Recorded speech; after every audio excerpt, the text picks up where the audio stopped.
laughter through the pain. But look at us now, on a Sunday time. Have we seen our finest hour? Good times surely will come. All I know is people talk without listening. What I'm saying is life's too short to live in these extremes. Have we seen our finest hour? Good times surely will come. And all through the night I wondered and waited. Fake news. Boston wrestling is fake news. Divided we fall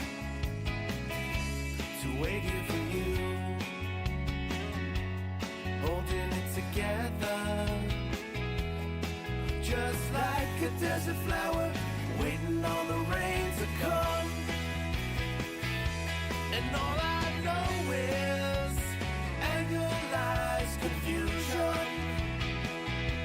And what I'm saying is you don't realize what this means.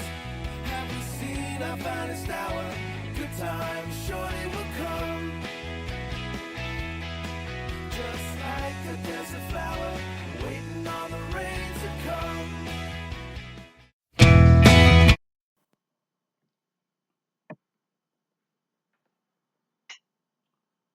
No, it's not a picture. It's old Tony Atlas back again with the 24, 25, 28, 30-inch guns. 30 inches. Are you adding them together, Tony? And you know that's not true. But as an old buddy of mine by the name of Mad Dog Vachon, he used to always tell me, if a story is worth telling, it's worth embellishing.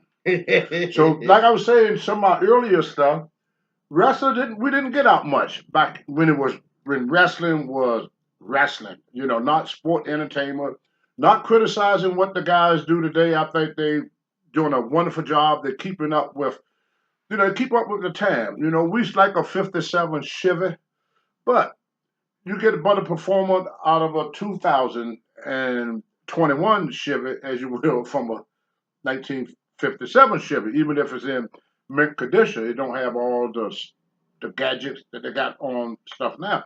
Well, wrestling world is the same way. There was a time where I could grab a headlock and work that headlock all night long. I could work that headlock and people would cheer. And the object of my opponent was to get out of the headlock. And I could make a match. I remember wrestling Ken Patero, Olympic champion. Patero went to the Olympic, representing us very well. Teamed up, came to Mid-Atlantic, training in Minneapolis, known all over the world. Ken Patero, an Olympia competitor, lift against the big Russia, Alexius. Me and Patero, we go in the ring, and we would do strongman stuff. Y'all probably have seen on TV where me and Ken Patero, we take this bar, and we bend it around our neck. We took a 10-penny nail, we drove it through a board. We even have a bench press contest to see who could bench press more. So when we got in the ring, all we had to do was do a test of strength. We lock hands, go around, test of strength. And then finally I would get a hold on Ken Patero, and he would be fighting to get out of the hold. And that we could do 5-10 minutes of just, hold a guy in the hold. But today, people got short, expensive span, so they like to go boom, boom, boom, boom, boom, boom, boom, boom, boom. Back in my day, we called that high spots. It was not the actual wrestling match. Like I said, our job was to make wrestling look as real as possible. We all knew it was a work. Some of us were so stiff, we call them stiff, call them crowbar. You was a crowbar if you were stiff. Now, crowbar, he hit you. No other way of putting it. He didn't pull his punch. He whacked the hell out of you. We had guys, I remember a match, like, how Tony talked. He started on one thing, and by the time of the day, you ain't going to know what the hell I said. I won't even know what the hell I said. So try to keep up if you can. Going back to the guys with like Crowbar, this was all the way up, I would say all the way up into the mid-'80s. I was in Toronto, Canada, and with George Scott, Ric Flair, Ricky Steamboat, and they were just opening up TV in Toronto. They wanted to really get a relationship going with Toronto and the Mid Atlantic. So what ended up happening was I was sitting there watching this match with Ricky the Dragon Steamboat and Ricky the Dragon Steamboat and Ric Flair, and they were chopping each other, whack, whack, whack. I'm sitting there looking at this, and they just beating the living dog mess out of each other. When they get back to the dressing room, both Flair and Steamboat have open wounds on their chest. They have busted each other's skin open. They're bleeding from the freaking chest. They hit each other so hard that they just broke the skin. I mean, you see guys hit the bruises, the handprint, the whole ball. These guys were actually bleeding from the chest. It looked like somebody took a razor blade and cut them up. They were hitting each other so hard. Guys wanted to make people believe that what they saw was for real. And believe it or not, 70% of it was. You would get these old timers in the ring. And I remember they would put me against guys that we used to call shooters. Now a shooter is a guy that had a hell of a background to him. You know, and when you read about some of these guys, I'm going to have Larry to read some brief stuff about this one guy that nobody talk about. And he used to get teased all the time because he was Jewish. His name was Abe Jacob. Now, Abe Jacob, where was how old was Abe and when was Abe born, Larry? Abe was born in June of 1938. 1938. 1938. And he was a Jewish guy. People used to pick on him all the time because he was Jewish. And he started. And when did he retire from the ring? He started in 58. 1958. He started his And he career. retired in 81. So he And retired in 81. 23 years. 23 years. 58 to 81. 23 years. 23 years as a pro wrestler. But Abe Jacob was not what you call a big draw. Him and Luther Lindsay, you know, they were very, very good friends. Luther Lindsay was another tough guy, and he died in the ring. He jumped off the top rope, hit the mat. The guy rolled him over, pinned him 1, 2, 3. Everybody waiting for Luther Lindsay to get up, and never got back up. He just died right there in the ring. Just like I told about Ox Baker hitting the guy. The guy had a heart attack. Ended up there, gave Ox Baker a great lift. Bruno Sammartino got his neck broken. Made Stan Hansen, Larry, the most feared thing in the world. Now, Abe Jacob created a move that was so popular, and they asked him one time, could he still do it? He said, I forgot how to do it myself. They're called the Kiwi Roll. Yep. He was the inventor of the Kiwi Roll, where he would put his knee in the back of your knee and roll around the ring with it. Well, when he came down on your knee and the pressure of his body weight on your knee, by the time he finished that Kiwi roll on you, from the knees to your toes was numb. You have to sit there for a while and let the circulation get back in your leg in order for you to walk. So wrestling have changed a great deal. People ask me all the time, I told it, I like the old school wrestling compared to what they got now. Well, what we did, we learned this. A move is only as good as your opponent sells it. You know, you have to really put it over. If you don't put it over, it means nothing. I was trying to watch, like I said, I'm not knocking anything anybody do. I was watching Monday Night Raw one night. And this guy drop kicked him. Some fat flipping.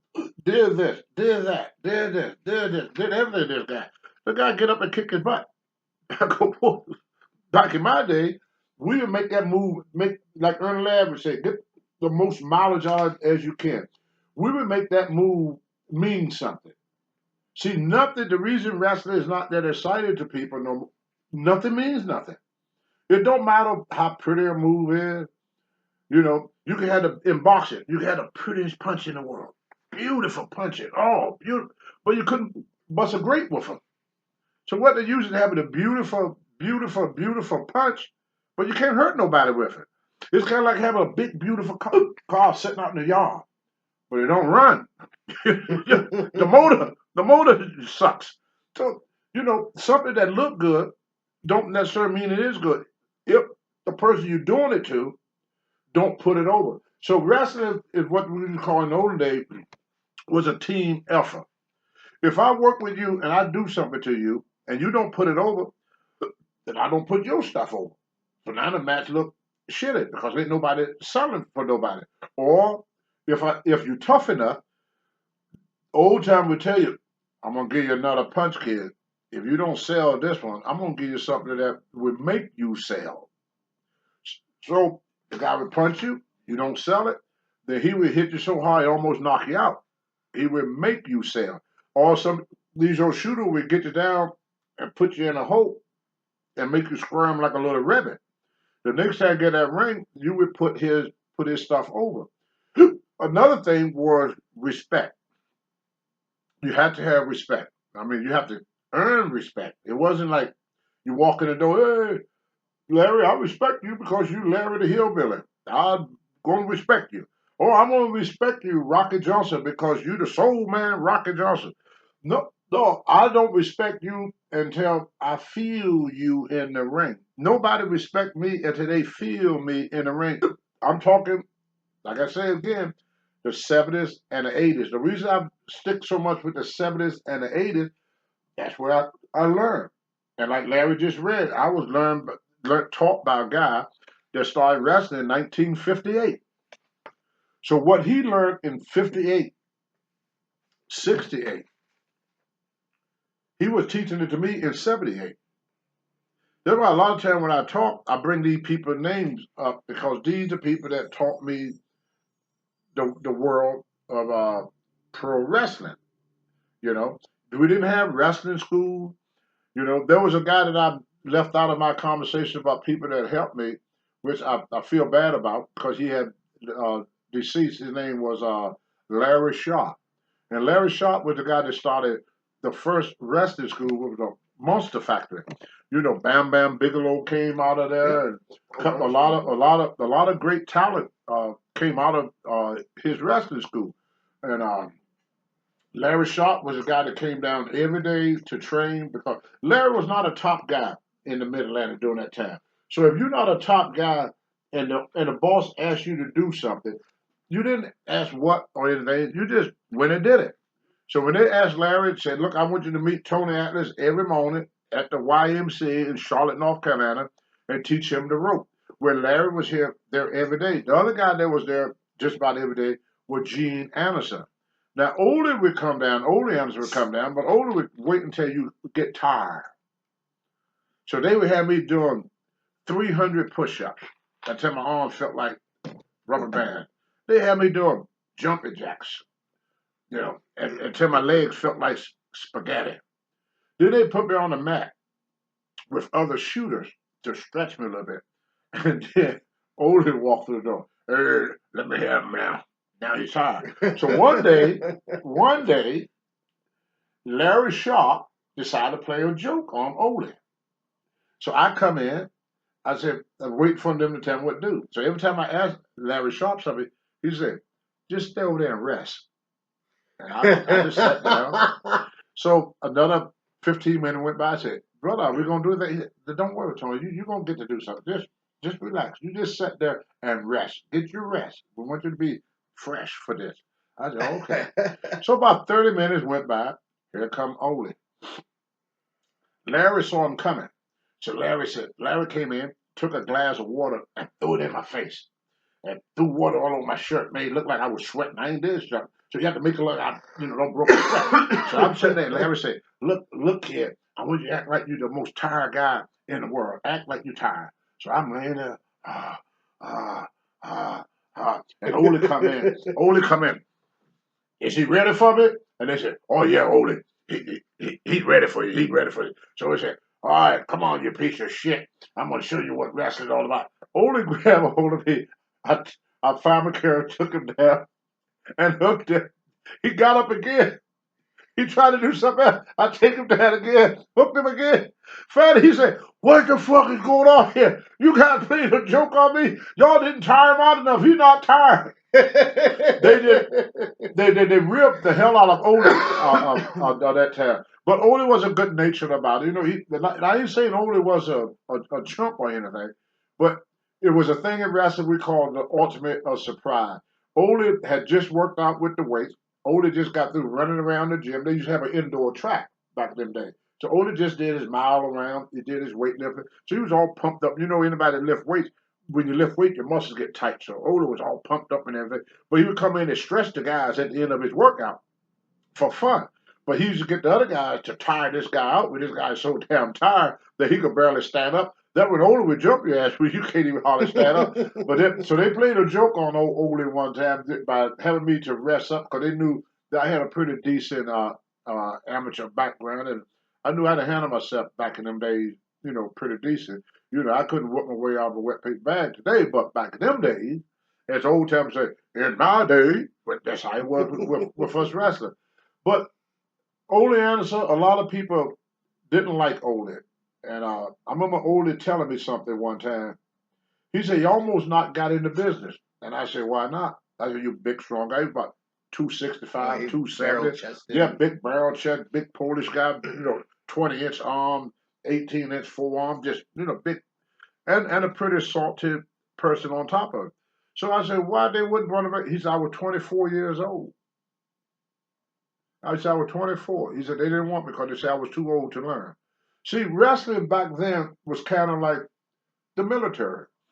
You know, they bring you in young because you tell an 18-year-old, get up on that rope, kid, and jump off. Before you finish talking, that 18-year-old is up the rope and on the way off the rope.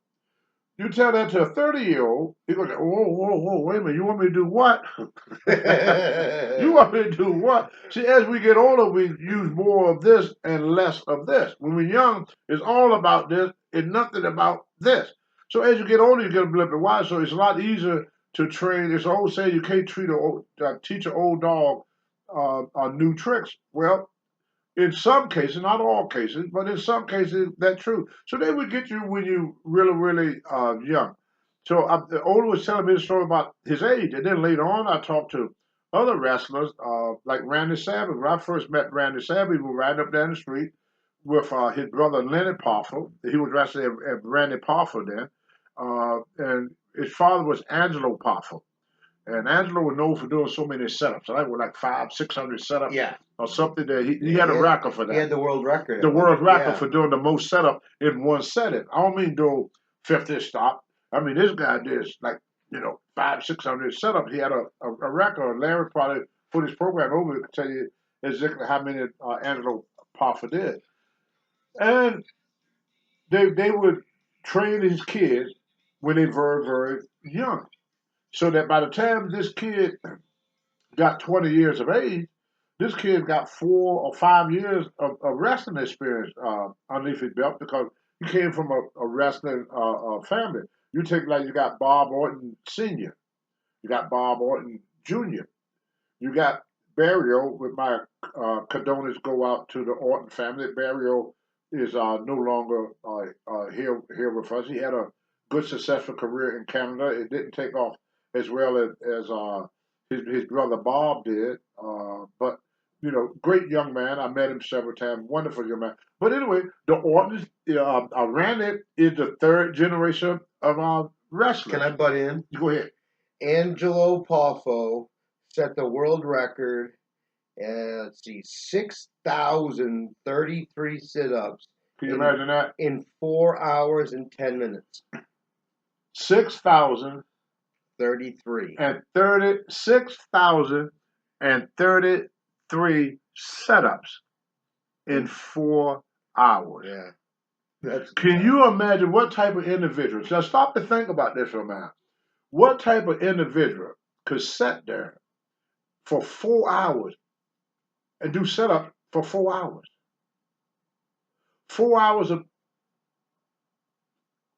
back and forth, back and forth. Well, these are the guys that I met when I first started in the business. These guys was I don't know how many times I can say this. They was tough as tough could be. Larry want to tell us something This else. is a picture of him in '55. Not like you saw him at the end with his sons and he did when they ran Outlaw in. Can they see that? I don't know if they can see it. Yeah, but they can see the outline. You can see the muscle definition. Look at the quadriceps, That's the 50. shoulders. That's in 1955, guys. That's 1955. There There you you go. Look at that. Look at that. See? That's crazy. That's Randy Savage and Leonard Parford father. That's the guy that taught Randy Savage everything Randy Savage knows. Well, I'm like most black men in America. I'm in that 75% because 75% of black guys, black kids, men and women, grow up without a father. So I'm in that 75 percent range. So when I got into wrestling, these guys were like a father to me. They treated me like I was their son. George Scott used to call me his son all the time. Vince McMahon Sr. used to call me his son. Jim Barnett treated me like I was his son. Uh, Bill Watts, Cowboy Bill Watts, he kind of treated me like a younger brother, you know. So I always had this urge to learn from these older guys because this is November, and what all of us know in November you have what's called Thanksgiving. So I hear people complain about the country going to hell in a handbasket, and this guy is this and that guy is that. My mother said, live for today, for tomorrow is promised to no one. You have to be appreciative of what you have in life. I was not raised in a rich family. I didn't grow up with a lot of money. I wasn't raised with good looks like The Rock. I had a lot of faults, still got a lot of faults. Ain't nothing changed. You know, six of one, half a dozen of another. You know, I'm pretty much the same goofy ass kid that was running around that they used to call Argo. It's still, I'm still Argo. I'm just an old ass Argo now. That's all different. But anyway, I learned from these wrestlers how to be appreciated. One of the things we should do to show appreciation, if I'm wrestling somebody in the ring, if I'm wrestling Johnny Valentine, or I'm wrestling Angela Mosca, whoever win the match will lean over to the ear of the guy that lost, and he would say, "Thank you for the match." We would thank that person for laying down for us because 9 times out of 10, the guys you wrestle could whoop your ass anyway. We had a guy. I don't think he won many matches. His name was Bill White. Bill White was his name. Where Bill White would run and hit that rope and come off that rope like a freight train. And he would try his best to knock you through the next rope. He would hit you as hard as he could possibly hit you.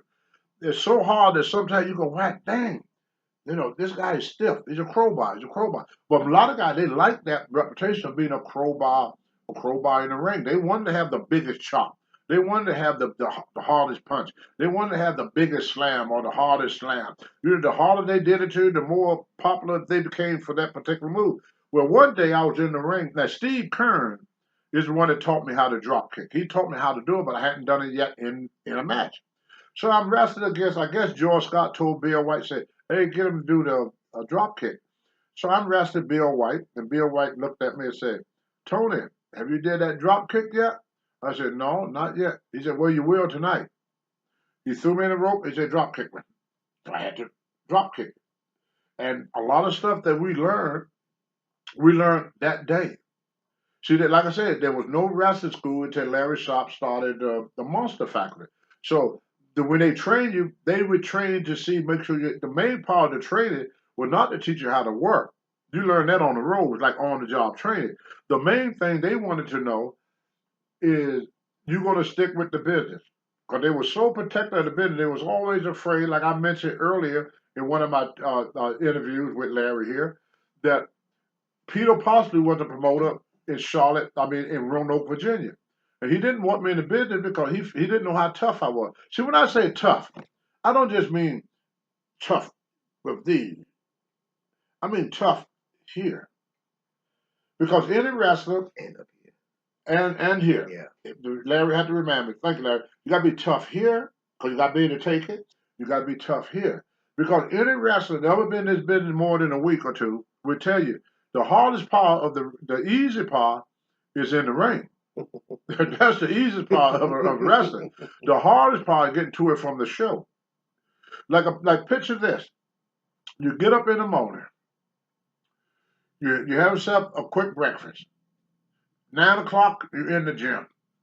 10 o'clock, you leave the gym. 11 o'clock, you grab yourself some lunch. 12 o'clock, you driving 200 or 300 miles. You you get to the building about 6:30. You got to be there by 7 because the shows at that time start at 8. So you have to be in the dressing room by 7. Not coming to the dressing room, not in the parking lot, in the dressing room. Then we have a guy to go by and put a little check to see who's all there. You got to be prompt. You have to be prompt. So once after you wrestle a match, and most of the matches back then was only had 5 or 6 matches. So most of the matches were between 15 to 20 minutes. The main event every night was 30 minutes to an hour. So you end up in the main event, you have to go 30 minutes. You couldn't go ahead and give people advertise a main event and give people a 10-minute match. They're gonna want their money back. So you have to be able to go at least 30 minutes, 30 hard minutes. Then you go and take a shower. Now this I was used to anyway, taking a shower with a bunch of guys, And some guys didn't want to take a shower, but them guys couldn't get in my car either. They couldn't get in nobody's car. So if you didn't want to take a shower with the other wrestlers, then you better drive yourself. The guy would take a shower together. Then they would jump in the car. They would stop at a 7-Eleven, and they would get their bologna blowout, which is cheese and bologna and that Wonder white bread. Oh God. The Wonder. They didn't have all them different breads like that. Wonder bread with the bread, brother. Yeah. You have to have that Wonder white bread, with mayonnaise or mustard, whatever you want on it, and a 6-pack of beer. 12-ounce cans of beer. Everybody would get that little 6-pack of beer. And then you drive down back home. And while you're driving, a lot of guys, they want to rib. They just couldn't sit in the car and just behave themselves. So a car would come by you, one of the wrestlers would come by you while you're driving back home, just like 12 o'clock at night, and he would moon you. He would stick his butt out of the window, and then we laugh. Hey, look at that. Another entertainment we had, driving back home, keep us awake, was the old CB. Every wrestler had a CB, and we talked back and forth on the TV, the CB and stuff. And then, like I said earlier, we didn't have much entertainment. My entertainment for nearly 20 years was beer. Like I said, there were no drugs in the business then. The drugs came along in the late 80s, early 90s, when everybody, when the drugs really hit the business. But in the 70s and 80s, there was a few guys that smoked pot or, took pain pills or something, but there was no cocaine or none of the stuff that they got now. It was most of just beer. I mean, it wasn't even that much about pot. Some of the younger wrestlers like myself and Tommy Wildfire Rich, a couple of guys, we like, take a little token of stuff. But these old guys that trained me, like Abe Jacobs and like Rocky Johnson. Rocky Johnson didn't drink beer. He was a whiskey man. I could see him now get that little thing of whiskey, put it between his legs, take a little cap out, put it back on. Got it, He had the flask right between his legs. Huh? Yeah. But he held it with his leg. And he pulled the bottle out and drank it on the whiskey. So a lot of guys, they was really, really into the whiskey. Like I said, there was no drugs back in them days. So they'd go out and get them maybe a pint of whiskey or a 6-pack of beer. And we drive back home. And the guy would do ribs and everything. I remember one time this cop, I don't know, some of the stuff that I'm telling you, you probably say, oh, Tony making it up. It couldn't happen. But in the 70s, you could get away with a whole lot more than you could today. We were riding with Adrian Adonis. He was in front of us, going back home one night. And this policeman don't pull over and He had his hat off. He had a hair on the top with a ball on top. So Adrian Adonis had a piece of bologna in his hand. So couldn't happen again in 1,000 years. He took that bologna and threw it out the window at the cop. The cop had his head down like that. That bologna landed right on that policeman's head, just like this. The policeman look up, and look around and see what the hell was happening. Went right back, sat his face. Never looked at the bologna on his head. If he had saw that bologna, he would have ran out us. Another time we coming home, the guy's gonna play a joke on me because I just started learning how to drive. So I'm driving, and back then the speed limit in the 70s was 55. We hated it. 55 miles per hour would take you forever to get home. You fall asleep behind the wheel. In fact, it was dangerous 55 because people were actually falling asleep behind the wheel. So I'm driving back one night, and I'm in Georgia. And I never drove by myself. I always had another wrestler with me, but George Scott said, when you drive by yourself, learn how to be independent. You can't depend on these guys. Got to be independent. So I'm driving. All of a sudden, I'm coming from Rome, Georgia, back to Atlanta. And I see these lights coming at me. Now, these old dark country roads didn't have street lights or, no lighting nowhere. Mm-hmm. The only light you had was what's on your car. So for some reason, coming around that curve, the car was coming around the world with the lights, his headlight right in front of me. So in my head, being new to driving at night and by myself, I thought the car was coming at me. That's what I thought. I said, this car is going to freaking hit me. So I'm waiting for the guy to get on his side of the lane. I'm here hollering at him. Get over. Like he's going to hear you. Like he's going to hear me. Yeah. You know how you holler at the TV? Yes. I'm hollering at this guy, and he's way away from me in another car coming towards me. It was a two-lane highway. So I got so scared, I thought the guy was going to hit me. So I turned my wheel real fast, went off the side of the road. Now I'm sitting on the side of the road, out in the freaking boonies, So I remember Klondike Bill and Johnny Weaver take me to this had a little store there, like a little gas station store together. Mm-hmm. And the guy sold food and, like everything all in one little store. Mm-hmm. They had a towing company, where he towed your cars and stuff. So I said, I know where I could go. So I left my car there. I walked, I would say probably about a mile, maybe two at the most. I walked down to his place. I knocked on his door. He was upstairs of his business. He looked out the window. Hey, what are you doing down there? I said, my car went off the road. He said, don't you have a telephone? I said, not in my car. Okay, I'll be down in a minute. So he come down. He gets in his tow truck. I get in the tow truck with the tow truck, pull up to the car. Well, by the time I get back to where I ran off the road at, you had a guy, his name was, Bill Howard. Okay. His name was Bill Howard. And Bill Howard said, Tony, you gotta go with this. You gotta work with us. I said, okay, what are you gonna do? He said, how about you go climb up that tree? I said, well, climb up that tree. I said, yeah, go climb up that tree. And then I'm up in the tree and I'm looking down and I see this sheriff. He was, pot belly sheriff, had his tie on, crooked away over here, and his shirt was unbuttoned down here, tobacco juice hanging out both sides of his lip, tobacco juice, and his lunch on his chest. Looked like the guy in Smoking the Bandit. Smoking at the Bandit. That's just like the guy that Smoking the Bandit, but a little bit heavier. Yeah, a little bit heavier. His pants, his belt was hanging over top of his pants, and he's shining lights up in the tree, looking for me. Oh man, looking for me. Found it. He's shining light on me. Not making fun of folk, but you got to tell it the way you hear it, otherwise you don't get the full meaning. Hey boy, you come on down out there now. I see you. Hot there, boy. You come on down from there.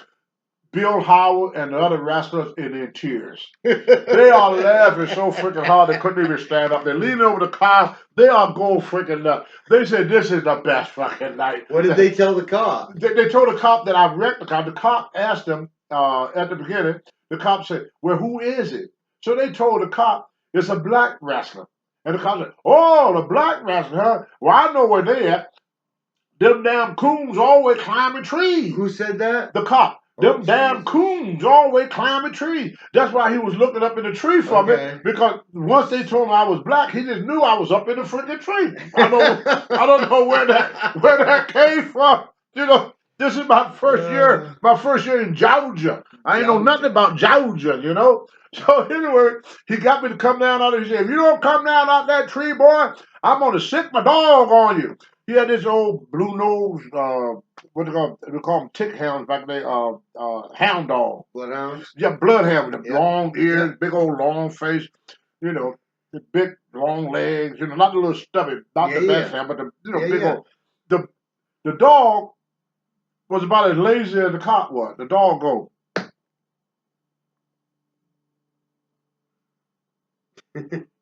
Oh. I lay back down. Yeah.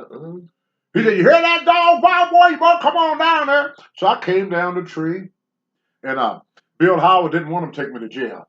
He said, I got him now. Bill said, well, we're going to take care of it. He said, he belonged to us. The cop, I don't know where this stuff come from, but it's in Georgia in the early 70s. Yeah.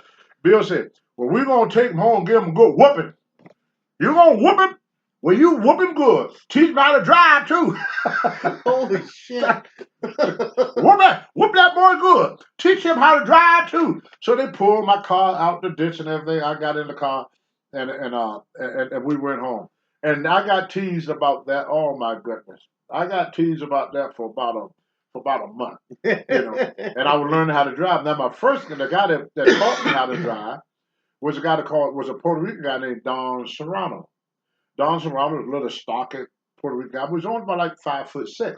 So he used to get these boots made up that was the big lifts with the big lifts on to make himself look taller.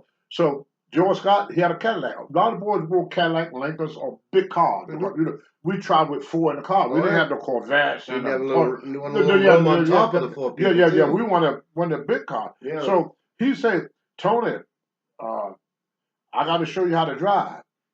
So he was getting tired. What it was, he was getting tired. Almost, you know. He said, brother, I don't think we're gonna make it. You're gonna have to help me. We were driving from Norfolk, Virginia, and the next day we had to be in Charleston, South Carolina. So we had to get back to Charlotte. Then we stay over in Charlotte, and then we go from Charlotte the next day to Charleston, South Carolina. So Don Serrano, he was getting a little bit tired. So he said, okay, I'm going to let you drive some, kid. He said, all you got to do is keep it in the road. I said, okay, I could do that. So I'm driving. Don Serrano is sleeping. There's not a car on the road. This in the old days, everybody didn't run all up and down the damn highway like they do now.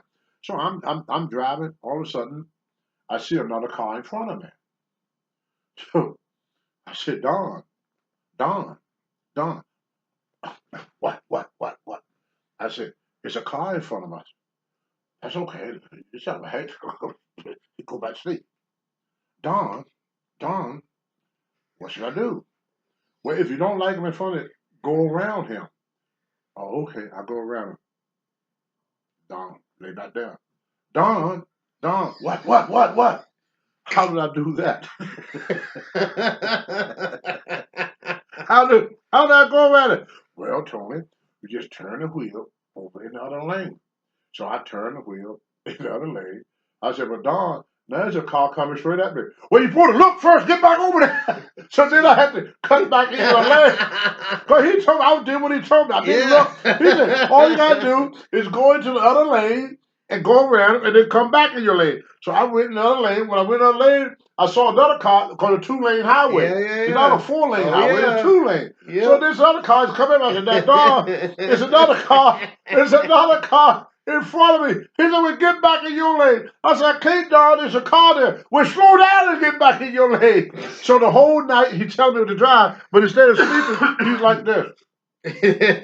We get back to the Charlotte. You kept him awake, didn't you? Yeah, I kept him awake. Larry said, you kept him awake? Yes, I did. So I think I said, when I got back, I said, Don, how did I do? Don said, I see you later. And he left. No, he left. These was some of the things that we took chances. We know a lot of this stuff now that I say is funny now because we lived through it. But then when I look back on stuff, I said this once, I say it again. We was fucking nuts. And lucky. And luck had no, what is it, God had pity on the crazy people and Chandra? Yeah. Something like that. Yeah. Yeah, we was crazy as hell. When I look to be in wrestling, you had to be crazy back in them days. I mean, you stop and think about it. We did 16, 18-hour days. I mean, your day started at 9 o'clock in the morning for Johnny Valentine. It started at 7 in the morning. Johnny Valentine, we get up at 7 o'clock in the morning, go work out, go have breakfast at 8 o'clock. Larry is killing himself in my house. Go have breakfast at 8 o'clock. Then he go to then he go home, spend a little time with his family. By 10 or 12 o'clock, he was on the road, and we was on the road all the way up until 2 o'clock in the morning. I mean, if you got to bed at 2 o'clock in the morning, You're good. you was good. Now I always heard a saying, wrestling and crazy go hand in hand. You either Yes, get it does. into it because you are, That's right. or you're in it long enough that it makes you. That's right. But that was what I'm talking about is wrestling, Mhm. not sports entertainment. Not sports entertainment. That's what y'all get now is sports entertainment. Like when you watch wrestling now on TV, everything is scripted. It's scripted. From the beginning of the match to the end of the match. Everything is planned out, worked out, practiced before you get into the ring. So the wrestlers know what they're going to do before they get into the ring. And you want to hear it again. Us old people love this word. All old people love this word. In my day, the only information I got, because the way they had it, the good guys and the bad guys did not come out the same door. They did not dress in the same room. They didn't even stay at the same hotel. If I went into a hotel and I'm on a wrestle a bad guy, such like Johnny Valentine or Greg Valentine or Ric Flair, if I go to check in the hotel, we used to race at home and race back to a hotel because all the wrestlers mostly stay at the same hotel. So if I see this wrestler check into this hotel, I had to find another hotel. I couldn't stay in the hotel with my opponent because people was always looking for something where they could say, wrestling is fake. Wrestling is fake. It was our job for us not to catch, find out what the business really like. So we didn't want to get caught. If you got caught, you exposed the business, the promoter would fire you. And there was a saying in wrestling, telephone, telegraph, and telewrestling. The reason for this, a wrestler could learn something in Georgia, but the next day that wrestler in North Carolina. And then the next day that same wrestler is in California. So by the time the guy, he saw something in Georgia, but when he go, every territory he go to, he would tell the story, you know. And that's how wrestling was. So people knew that I was training to be a wrestler before I even had my first bout. I remember with George, I was riding down the road with some guys, and teach how to be thankful, and teach how to think too. Now, this was something I had a hard time doing, thinking. Most of us, we're not used to thinking. We used to going to work. Our boss tell us what we got to do for that day. We do what we're supposed to do for that day, and then we go home. We're not used to being what I'm trying to say. We're not used to just being what the word when you take initiative. We could not take initiative. First of all, we was afraid we were gonna get fired. That was the first thing, and the second thing was if you don't come up with the idea, there's something go wrong. It's not your fault. You come up with the idea, and something go wrong, it's your fault. So one of the things that I learned about listening, I was riding with Gene Anderson, and I can't remember who the other person was, but I know Gene Anderson was in the car because the thing was with Gene. Gene Anderson said, Tony, what sport you played in school other than wrestling? Because he knew I was on the wrestling team in our school, you know. Larry, hand me that wrestling picture, please, sir. Which one? Yeah, my wrestling one. Oh, the high school? Yeah, yeah, you're going to have to hang it up when you get through. Larry's a good friend of mine. That's why we talk to each other like that. Hey, you. Now, I got a question for y'all. I don't know if y'all can see this. This is me on my wrestling team. Now, the question is, can anybody out there guess which one is me? You get a free autograph picture of Tony Atlas.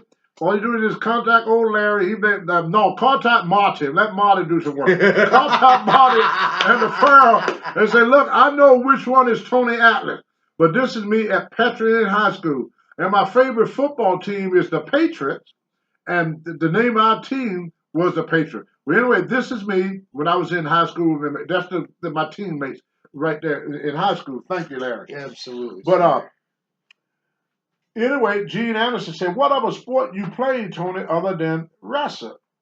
And I said, well, you know I lift weights. Yeah, I know about the weightlifting. He said, well, what did you do in school? I said, oh, I ran track. He said, what you did in track? I said, I used to do the 100-yard dash. I used to put the shot put.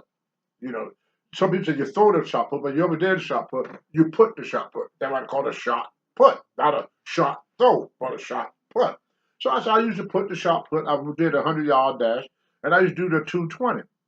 He said, oh, with all them muscles, you could run? I go, yeah, I was pretty good at running, you know. I said, I wasn't the best, but I was good enough to be on the team. He goes, well, he said, so you're a pretty fast runner. I said, I'm decent. He said, I'll tell you what, I will race you for $50. I said, Gene, come on. I said, I wasn't that bad on the team. I said, I did pretty good, you know. He said, no, I race you, kid. He said, I will race you. I will race you for $50. I said, you want to race me? He said, yeah, I'll race you for $50. I said, okay. So they pulled the car over. We walked down to the next mile marker. Gene said, okay, that's far enough. So the driver, like I said, I can't remember who it was. I want to say so bad Klondike or Johnny Weaver, because I spent most of my time with Johnny Weaver, Klondike Bill, and another black wrestler who used to play football named Charlie Cook. So, but I know it wasn't Charlie Cook. But anyway, the guy got out the car, the driver, lifted the towel up, because all wrestlers carried towels back in the day, and he dropped the towel. When he dropped the towel, I took off like a bat out of hell. I gave it everything I got. Something told me to look back. I looked back. Old Gene Anderson, he's coming along like, he's trotting. Just like this. Just trotting along, taking his time.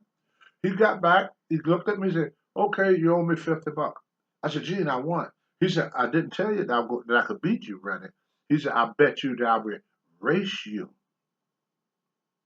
See? That's where they would teach me that. Yeah. He said, that's a lesson you need to learn, kid. You need to learn to listen to what someone says. If you stop and think about it, he said, I will race you for $50. He raced me. Yep. He didn't say you're going to win the race. Mm-hmm. He said, I will race you. He did what he said. He raced me. And then he worked you. He worked me. That's when guys started teaching me to listen. Another thing, I hope I have time to tell this story, because this is all at the beginning of my career.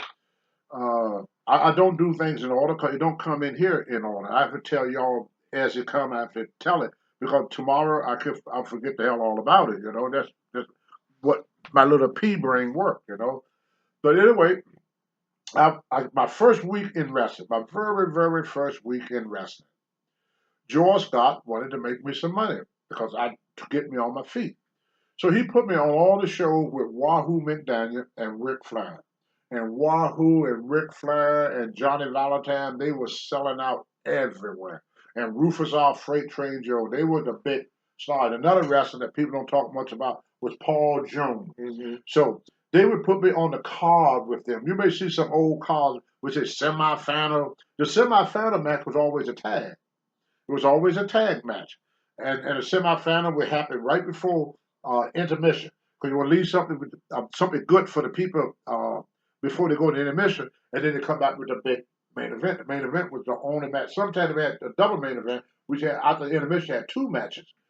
after so it was only 6 matches. So it was only main events after an admission. Everything I thought else that was the only thing. that's why. Sometimes they would have two main events, like we call it a double main event.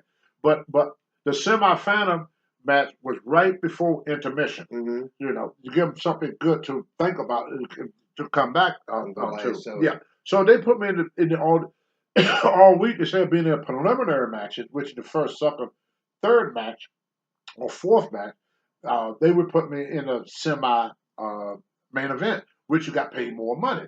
The higher you are on the card, like the guy on the first, just throwing numbers out there, maybe the guy on the first card would get $100 that night. This guy would get 150 on the second match. He would get 200 on the third match. There'd be 250 on the fourth match, and then you get like 300 or 400 for the semifinal. You get like 5 or 6 for the main event. So as you move up the ladder, your money moved up with you. So he put me in a big spot. This is my first week. I'm in a a lot of jealousy at that time. You would know the driver said, why in the fucking hell did this freaking kid walk through the freaking door and all of a sudden he's making more money than I make? So I'm riding back with these wrestlers, and one of them, Rene Goulet, freaking stooge. He said, yeah, they call him Sergeant Jacques Goulet. Yeah. Oh, Sergeant Jacques Goulet. He said, hey, kid, word up. That's why I use the word kid, because that's just how the wrestler taught you. Hey, kid, because you new to the business, or you're a kid in the business. You can be 25 years old, but in the business, you are a kid. So I'm riding with these guys. I'm sitting in the back seat. Hey, kid, how much money you made this week? I said, there's not nobody. Well, I didn't know, you're not supposed to tell what you make, because that creates animosity, because nobody got paid the same. Right. Nobody got paid the same. So I made $1,500. What I didn't know, when I made $1,500, everybody called like that. So I said, oh. He said, oh, yeah. He said, that's it? I go, yeah. I made $1,500 this week. And he said, well, Rufus our freight train Joe, he was not a big black wrestler. He got a belly out to here. He don't have your body. He don't have all your trophies and medals and stuff. He said, he made $2,500 this week. You only made 15? He said, here's another thing about listening. He said, wouldn't you like to make $2,500 in 1 week? I go, well, hell yeah. They said, oh yeah. So we talked a little bit more. The next morning, my phone went off. 7 o'clock in the morning. George Scott is on the phone. He's madder than hell. He's mad. You get your ass down here right now. Get down here, Tony. Get down. He was like a father to me. Mm-hmm. Get down here, boy. So I get in my car, get dressed. I didn't even shower. Just got dressed. I'm said, what is this all about? Because I could tell by his voice he's mad. He said, I hear you was complaining last night. Man, I wasn't complaining about nothing.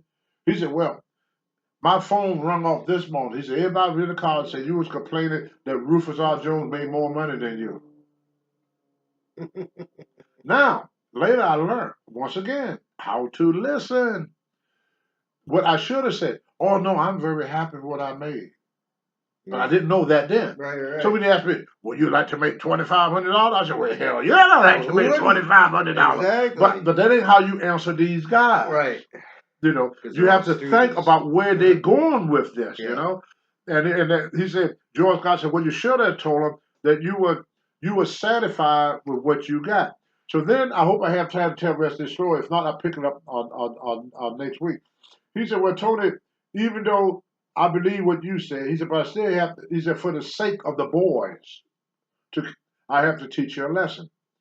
So he sent me to Kansas City, Missouri. And I stayed the guys were not making much money in Kansas City. Then he sent me to, I'm going to tell y'all more. I don't have time to tell you all these stories. You got 8 minutes, Tony. Okay. Larry said I do have time. So anyway, let me finish up this one story, so I'm going to leave everybody holding for next week. So George Scott said, well, I still got to teach you a lesson, kid, about how to listen and pay attention. Don't let people trick you. You have to use your head in this business. It ain't all about the muscle. You have to use your head. He kept telling me, you got to learn to use your head. Because these guys would try to screw you. They're not your friends. They're not, they're your business associate. I didn't understand that then. So anyway, they sent me to Kansas City, what the guy, Gagne? No, was it Gagne? What was it? With the promoter? Pat O'Connor and Yeah. Bob Geiger. Geigel, yes. Bob Geiger. Yeah. Bob Geiger was the promoter and Pat O'Connor. So we stayed at this hotel called a Razorback. Had this old elevator that didn't have buttons that you push like the elevator do today. I mean, old elevator. You get on this thing, you have like a fence or something. You pull in front of you. You got a guy that would take you up to your floor, and he give him tips and everything. So one day he saw me. He go, "Hey, if you need any action, I'm your man." I go, "Oh, okay." He said, "I get you women. I get you dope. Whatever you want, you come and see me, brother." He said, "We fixed you up." So one night, old Tony got a little horny. I said, "Well, yeah, maybe I'll go see this guy tonight." So I said, "Hey, man, could you hook me up with somebody?" I was probably about 20 or 21 years of age, no more than 21. I said 22 at the birth, early 20. So I go up to my room, and here comes this woman coming up to my room. I'm in my 20s. This freaking woman got to be in her 60s. Oh, Jesus. Had no teeth in her mouth. Oh, Not tooth to first. Oh. Wrinkle up everything. Her breast hung down like 2 slabs of bacon. She pulled them damn clothes off in front of me. And I said, "Look, I'm kind of tired from my show." I said, "Why you tell the guy that you did me? Huh? How much I had to pay you?" She told me I paid her to leave. I know. Went back to him. Yeah. I think he was pimping out. He was a pimp for his mom or something. I think it was a mom mom-son connection. Son connection or something. Yeah. So he was pimping. His mother must have been an old drug addict, prostitute from years back, and now she got her son getting her dates and stuff like that. I have seen it all. This shit, you can't make it all up. So then he sent me. I would tell you more about these things too, because it would come to me after I get through talking. A lot of stuff come to me. I said, "Darn, I wish I had told him about this. I wish." But then there's always another time, hopefully. And then he sent me to Amarillo. No, before Amarillo, I went to Dallas for Fritz von Erck. Fritz von Erck was a big 6'6", 300-pound German, and he would throw that big leg up on the table and lean on that big leg, had calves about that big around. He put me in the ring. He was real nice to me. The Von Ericks was real nice to me. Then there's something where I had the most excitement when I went to Amarillo and worked for Dory Funk Jr. Dory Funk Jr. There were Dory Funk Sr., Dory Funk Jr. Now, Dory Funk is Terry Funk's brother. So I got down there and I met this guy they call Sputnik Monroe. Diamond ring, Cadillac man. In fact, Ric Flair stole a lot of stuff. I want to say stole. The best word for it, he recreated. There you go. Recreated a lot of stuff that he learned from Sputnik Monroe. See, nothing in wrestling is new. A lot of this stuff was done 50 years ago, but they didn't have cable TV, they didn't have the internet, so a lot of people didn't see it. But in the business, we seen it, or we heard about it, or somebody told us about it, so we found out. So I wanted to, I'm going to wrestle Sputnik Monroe. Well, when I got out in the ring, what I noticed was 80% of the fans at this show was black. I'm in the dressing room, I'm happy as a hog in slop. What? I'm black. 80% of the crowd is black. I'm gonna get over like $1 million here. This is gonna be my best town right here. I'm gonna love this. So I go out in the ring. I get a couple of, not nothing real big. Then Sputnik Monroe came out of the dressing room. Everybody in the freaking dressing room started hollering and screaming. I mean, not in the dressing room, in the arena, started hollering and screaming for Sputnik. And he was all black. Every black person in the ring was screaming for Sputnik Monroe. Now, Sputnik was called a bad guy, a heel. I was a babyface, a good guy. I hit Sputnik, the people go, boo! Sputnik hit me, the black people go, yay! So I'm sitting there talking about, how in the hell can black people cheer more for a white guy than they would cheer for me. Then I saw Sputnik Monroe do his interview. Now, Sputnik Monroe was kind of like Dusty Rhodes. He was white, but he talked black. You know, he had that, that thing like Rick. He had a Ric Flair, Dusty Rhodes. They just knew how to connect with the black audience. They knew how to connect. So then we get back to the hotel after the match and everything was all over. We get back to the hotel, and I said, "Well, where can I get some barbecue?" Ask Sputnik. Where can I get a black woman? Ask Sputnik. Then found Ray Candy, who was a black guy, big Ray Candy. He said, "Anything you want here in the black neighborhood, ask Sputnik." I said, "But you black Ray?" He said, "Yeah, but they like Sputnik more than like me." He said, "I'm a heel with Sputnik." He said, "Everybody's a heel with Sputnik Monroe." So the Sputnik Monroe years ago, I got 1 minute. I'll tell you a little bit about Sputnik. I'm in it. Sputnik Monroe he got Moolah started. Moolah used to wrestle as his manager as the slave girl. Correct. So Sputnik Monroe. So once again, I want to thank y'all. Thank y'all for coming. This is Wrestling when Wrestling was Real. And for those that want to see where I'm going to be, I got one of the places, the Larry Reed. If y'all want to see me sometime this month, I'm going to be in Philadelphia, in Pennsylvania at the. Let's see, we're going to be Friday, November 5th at Hybrid Wrestling in Chester, Pennsylvania at the Harrah's Philadelphia Casino and Racetrack. Right. And the next day, we are going to be at Celebration right here in Lewiston. Maine. Right. On the 6th. Me and Larry going to be together on the Lewiston one. So y'all come up and ask questions and take pictures and come out and see us. It's going to be from 10 to 4. And it's at the Ramada Inn. At the Ramada Inn. That's on the 6th. On the 5th is Hybrid Wrestling in Pennsylvania. So once again, thank y'all for your wonderful participation. Is coming to see us. And remember, I was around when wrestling was